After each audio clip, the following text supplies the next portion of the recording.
All right, welcome everybody. My name is Lucian Fogoros. Welcome to another episode of CXO Insights. This episode will focus on digital transformation in manufacturing, and our guest is Peggy Golick of IntelliShift. Welcome, Peggy. Thank you. Thank you. Now, Peggy brings a powerful track record in driving digital transformation at scale. She has served as Executive Vice President of Innovation and Optimization at General Motors, has also held senior leadership roles at Kohler and ACO, sits on a board of Women in Manufacturing, and is recognized as his voice in advancing digital transformation across industry. Later this month, Peggy will be in Cleveland for an executive roundtable on digital transformation organized by Magnet in collaboration with Women in Manufacturing and IoT World. It's a timely conversation. As SBA noted in March, small firms make about 98% of all manufacturing companies. So the future of manufacturing depends on how these firms embrace change, and Peggy is uniquely equipped to help lead that discussion. So, Peggy, maybe in the context of a small manufacturing with 20 people or less, what's the one thing digital transformation does that can make their work or products undeniably better? What's the single urgent reason they can't afford to ignore it? Right. So I think I thank you for having me today, and I appreciate the questions and the ability to chime in with the industry on success. I look again. You mentioned I come from large companies. However, I can say I've been in private and public sector, in anywhere from $10 million companies to $40 billion companies, and there's a lot of similarity, in my humble opinion, of driving that success, right? It's all about finding the value, solving the problem, right? Not just going straight to the automation side. And I look at companies, smaller companies, that are bringing in 100 gigabyte to 10 terabytes of data already, right? And what are we doing with that data so that we can be, in the industry, Amazon-like service, right, to provide the real-time updates and easy ordering from outside of our own businesses. I look at the large company side. Digital is a strategy. Doesn't always trickle down all the way to the floor. We need to work on that. And for smaller companies, it really equates, in my humble opinion, to survival. Right, we really need to get our arms around that data, get real-time answers, and be able to compete, in the industry with information that drives value. Now, thanks for those insights. The biggest cultural blocker you've seen in smaller groups, maybe adapting new tech, and what exactly did you do to turn the team? So it's a great question. I think, from that perspective, a lot of companies are going at this as if it's only a technology solution, right? We've got to bring in all the new cool, technology, and yet, the successes I've seen, have really come back to the culture side. So, finding the value in the technologies really comes from more of that, progressive adoption of new ways of thinking. My first thing would be to say, don't abandon your lean toolbox. This is all about our lean toolbox, right? Problem solving skills, visual boards, checklists, standard work templates, right? That's what makes change stick and sustainability on these things that we're trying to change. So I have a great example of that. I think is really, at AGCO, we had a 6-person Kaizen. They did it on their own in the lunchroom at a whiteboard because the final factory inspection team was having problems, getting to computers in the corner. They were safety issues. They were non-conforms that were outdated by the time they made it into a system. And so, they looked for a solution to drive that. They came back with carrying tablets, right? Tablets is a great idea. However, when you carry tablets and you're climbing up on tractors, you could drop them, and warranties are 4 feet and under. So now you have a $4,000 rugged tablet that really is not going to do anything for you. That's when IT came in and they did a little Kaizen and said, we've got to fix this. We can't have these on our desk every Monday and have to replace these. And so they came in and really came back in with a tongue-in-cheek, hey, let's find a way that they can wear their solutions so that we can fix that. Innovative thinking is a huge piece of this, small or large. And that's that culture piece where we allow them to innovatively think. We give them the time to try things to solve a problem. So in this case, they went back and they found Google Glass. They brought in a vendor, Proceedix. They brought in Google. They brought in 3M. And we kicked the tires. We did a proof of concept. Is it even a viable solution? So I think that piece of it is really important. The other piece is the leadership role. Leadership's got a large or small company, and we talked a little bit about this before we started formally speaking today. You have to be present. You've got to be out on the floor. You got to see the problem. You got to understand the problem, and you've got to be able to talk to the people who are innovating to ask how it's going. Because the first thing that goes wrong, they're going to put that innovation aside and go right back to the ways they used to do things. So my last piece on that is really it comes back to personalization. Are we really giving the user a better way of working? And there's different levels of users, advanced, new. I mean, how do we treat all those differently? And then sheer grit, right? The grit to really be there, be present, follow that solution through to make sure it's sustained and that the users have what they need to make it a good solution.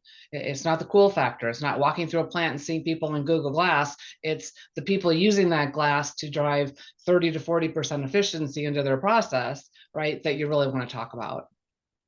Thank you for that. Now, you've talked a little bit about culture, got a little bit into the technology side and then leadership. Maybe double click a little bit on a tech side. What's the one small tech shift a tin manufacturing could implement in a single day that delivers visible wins? So everybody's looking for quick wins to kind of start moving the needle. Yeah, that's a great question. So um, I'm going to go back one step from tech and I'm Hmm. going to go back to really simple. So there's nothing wrong with starting manually. And I know this goes against every grain of being digitally transformed and technically advanced, but having plexiglass boards, having something where management can walk through and see a system was down from 2 till 4 and this is why it was down, right? And when we start capturing things manually, I'm a true believer in manual. I'm a true believer in going back to that lean toolbox to really see what we're trying to solve, because sometimes we're perceiving a problem that really might not be the actual problem. So Hmm. going back and really understanding the problem and having manual visibility is a great thing. One of the solutions that I found to be quite quick, and again, it's a mindset, is Andon. So a lot of companies that I've been working with are trying to take Andon and immediately have it integrated into their MES and doing all kinds of bells and whistles. If you just start with a simple Andon of red or green and then having someone respond to it, you're training your users to get the help they need when they need it more real time. So there's a lot of value that comes in to putting in unintegrated solutions that drive change in behavior on your plant floor. And now that's not saying that you haven't already sat down and thought, how will I integrate this, right? You don't want to put solutions in that are a complete throwaway and can't move forward with you. But I think that's a huge factor. So Kohler, we had a great example. We put in a solution called it was just a light on, light off. And that took 3 or 4 Kaizen, right? Because we had to sit down, implement it, train the users, and then figure out how to bucket the information that was coming in, and then show that grit to be on the floor to say, hey, you're waiting for material. Why didn't you hit your Andon, right? Because we're going to get faster help to you if you can do that. I think the one common factor in all manufacturing to me has been I've never, ever worked with a person in operations ever that maliciously was trying to do a bad job. They're all trying to do their job better. So when you show them that that tool brings the help in faster and they can do their job better and they can meet their goals better, they're going to embrace it and take it to the next level all by themselves, right? They're going to ask you, how do we integrate this now so that we can get even greater value from it? So that I think that's a key piece of how you do that. I think the other areas I've seen fast turnaround, digital work instructions. Now, that being said, your digital work instructions, your work instructions themselves need to be right, right? If you give a whole bunch of instructions to an operator that are not going to get the job done right, or they're going to take different steps, they're not going to trust that. So again, I've seen where it took 18 months to go work cell by work cell and really go back through those work instructions and make sure they're accurate so that you can put them out there and have everybody working the same way. Yeah, but I think it's a key point here. So, Don't be afraid to go backwards before you go forwards. Don't be afraid of plexiglass boards and visuals that allow you to see what's going on. Focus on the actual problem, not the perceived problem, and then drive value into that in a crawl, walk, run approach, right? Don't go right for run and fly, because it's really hard to get there unless the culture owns it and is already believing in it. Got it. Thanks. Now, next week you'll be in Cleveland. I referenced earlier, and if you draw a circle, you drive in about three directions. It's half a day. It's about half a U.S. manufacturing. So a lot of small companies. Uh, what's the smartest way to get those shop owners or the smaller company and to leverage partners or university or even advocacy groups like the Magnet to scale faster? What advice do you have for them? That is such a great question. And I have to be honest, that's where my favorite part of this whole thing is collaboration and how do you bring people in to want it as badly as you do, right? So to understand that problem. So I'm a true believer that we in the industry are surrounded with collective genius Mhm. and guiding hubs like Magnet. But I've seen not but and I've seen plugins to universities. So great example in my path has been capstones at universities. Now, the thing with that is some may say, yeah, I've done that, but I didn't get much value. It's how much we invest in that capstone that drives the value. So if we have a capstone with a school and they're solving a problem for us, but we're not plugged in there at least weekly at minimum to make sure we're giving them the help they need to really be solving our problem, it's hard to take away a solution. University of Illinois Research Park, I've worked with them. I've set up offices there where students come across and they actually are employees of the company then to take a problem and solve a problem, take a project on and solve a problem. Suppliers, I think we don't push our suppliers buttons hard enough to say, hey, you want this as badly as we do, we'll be a showcase, come in, make sure we're trained, make sure we're addressing every problem. So when we did the glass solution in AGCO, Google, 3M, Proceedix, they came in quarterly to talk to the coworkers, not to me, to talk to the workers who were doing the solution to say, hey, how's it going? How can we do it better? How can we make this more efficient for you?